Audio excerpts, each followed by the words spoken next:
Welcome to another unboxing video from theplayersaid.com. My name is Grant. Just received this from Multimen Publishing. This is a design by Scott Blanton and is a game in the Storm Over series. The game is called Storm Over Jerusalem, the Roman Siege, and this covers the Roman Siege of Jerusalem in approximately 70 AD.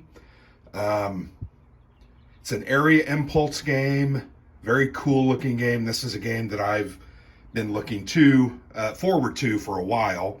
You'll notice the developer is Ray Farrell. Ray Farrell has done multiple big war games on Rome, most notably Sword of Rome, Time of Crisis from GMT, both from GMT. So this game looks very great, looks very good actually. It's in a 1-inch box. Pretty good sized box, pretty durable. Looking forward to it, so let's go ahead and jump into it. The game does use cards and counters. Here's just kind of a guarantee of quality. There's a phone number and some different information if you have any problems. Gives a components list. I think that's kind of cool. First, let's go ahead and look at the playing cards, and they come in this, for lack of a better word, playing card box. And they are wrapped up. I'm not as skilled of getting those open as quickly as Alexander. But here you can see two different decks. One is for the Romans. I'm assuming the red ones are the Romans and the blue ones are the Judeans, those in Jerusalem. So flip that over. You can see the cards are used to take actions or special events. Like here's one, Combined Assault. Takes up your whole impulse. For your impulse, conduct an assault. Units in two areas may assault the same area. So you can use these. Here's one, reroll any Roman attack. So I think this can be considered a light war game with a very interesting system. I think these cards are really great. They feel very well made. You can tell the difference in the card. Romans are red and the Judeans there are blue. So these, not sure how many cards are given per turn, but I always love cards in war games because they add an element of uncertainty and a little bit of luck as well. Really nice looking cards. You can see the difference between the red and the blue there. So that's a look at one of those components. Comes with 4 6-sided dice, 2 red and 2 blue. Fairly standard 6-siders, the small ones. Here's a look at the rule book. Great cover art. Obviously this is taken from a historical painting. And you can see the Romans are kind of sacking the defeated Jerusalem. They're carrying a menorah out. Rule book, not real thick. You're talking 12 pages there. Lots of big full color examples of movement and assaults. Obviously they have the rules. Not a ton of rules here. It's going to be a quick read, I think. And then it will come easy once you start playing it, moving counters around, doing what needs to be done. Looking forward to this. Have been looking forward to it for a while. We'll talk about the map. There are some VP locations marked by stars, and the map is basically the city of Jerusalem with several different walls. And the goal for the Romans is to besiege those walls with siege engines, causing damage, breaking through those walls, and getting into the city itself. So the rest of the box has a lot of different components, it feels like. Here's a play aid. I was actually looking through this the other day, just a white piece of paper. Here are the play aids. There are 2 of them, 2-player game. You can see lots of detailed information from the victory points. Refers back to the rule book, always like that. The sequence of play refers back to the rule book, but it's clearly laid out there. So you can kind of skim the rules and then use this to play. Here's what your actions are: move, assault, attack. You can play cards, discard a card to repair a wall section or build a siege tower, or pass. Here's some different rules on supply, areas unable to refresh, and then repairing walls and building siege towers.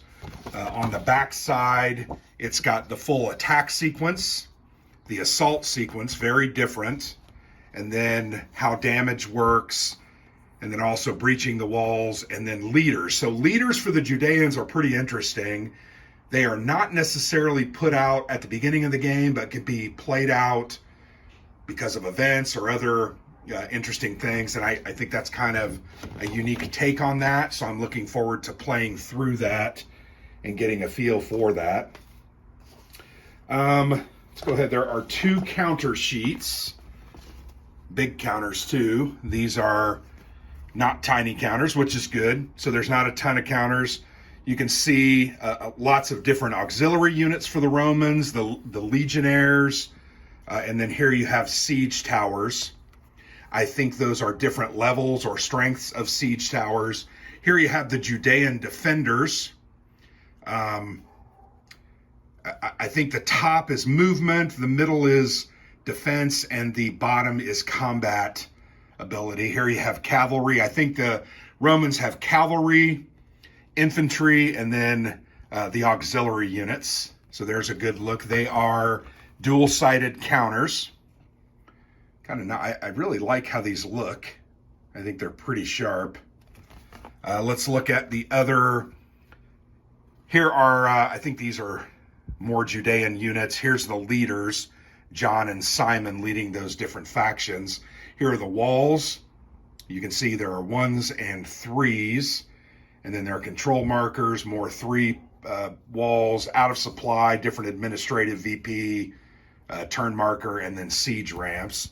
If we flip those over, you can see they have, on the back side of the wall counters, they are breached markers. And then there are +2 walls. There's Judean control markers, some more of those backside of those administrative markers. So really, I think nice looking counters. They're big. Let's see how they pop out of that sprue. Pretty good. Little nubs. I will clip those up. I like that they don't have side nubs. But yeah, it's a nice looking counter. Those are big 3/4 inch counters. Definitely going to enjoy clipping those. We're going to try to get this played pretty quickly. Once again, both of us have been looking forward to it, and we just got it, as many of you are who pre-ordered it. Let's go ahead and look at the map.